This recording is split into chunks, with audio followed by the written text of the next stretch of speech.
G'day viewers, today we're on Bakerloo. Train Sim World 2 New Journeys has brought us a new livery for the 72 stock, which is this really cool brushed aluminium with red doors and a black roof.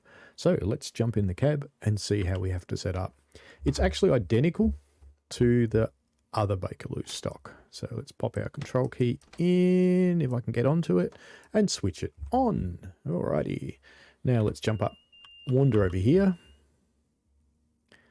We want our saloon lighting, and we don't really need to do that yet. What else do we need to do over here? Headlights are on, and they're off, and they're fine. Gauge lights might want to be on, destination light on, cab light on. Well, we'll leave the cab light for the moment, but I wouldn't normally run with it. All right, next up, we want to get our direction selector key in, and we want to move that to the enter position. All right, now we want to move the other one to off and release, and we want to reset the audible warning valve over there. We are now pretty much ready to move. There's another one just popped in next to us there, and we've got our signal to go, so let's rock. You know what I forgot to do? I forgot to put it in forwards.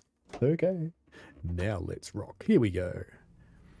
You can use the shunt speed setting for a short movement like this. You've also got series and parallel for going a bit faster. Alright, powered off to coast now, and we'll get ready to brake. This train has two brakes. If you've not driven one before, it has the electric pneumatic brake, and it has a traditional Westinghouse brake as a backup system. Day to day, you'll probably never use the Westinghouse brake. I've never actually found an occasion to use it.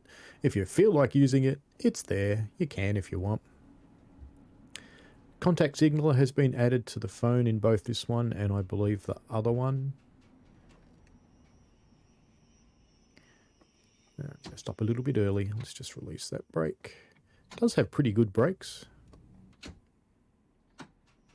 Alright, let's just stop here, and we can open our doors. Now you can either use the door open button there, or you can use the keyboard or your controller or whatever sets your hut afire. Alright, almost ready to close the doors. There's not much to driving this one, as you've probably noticed.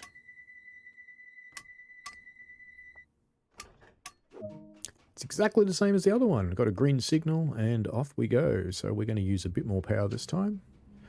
Once we start moving into series, we're going to whack her into parallel and off we go.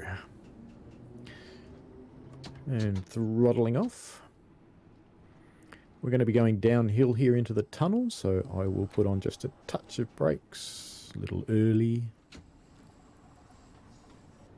just to maintain our control going down the hill.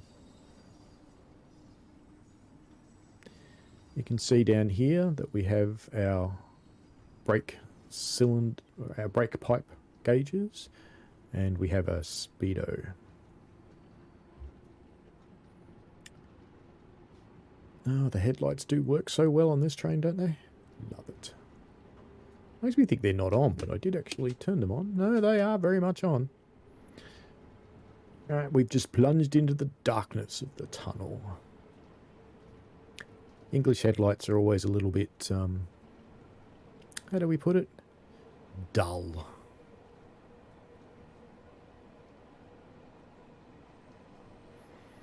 Alright, we are coming up to our next station, so let's start slowing down.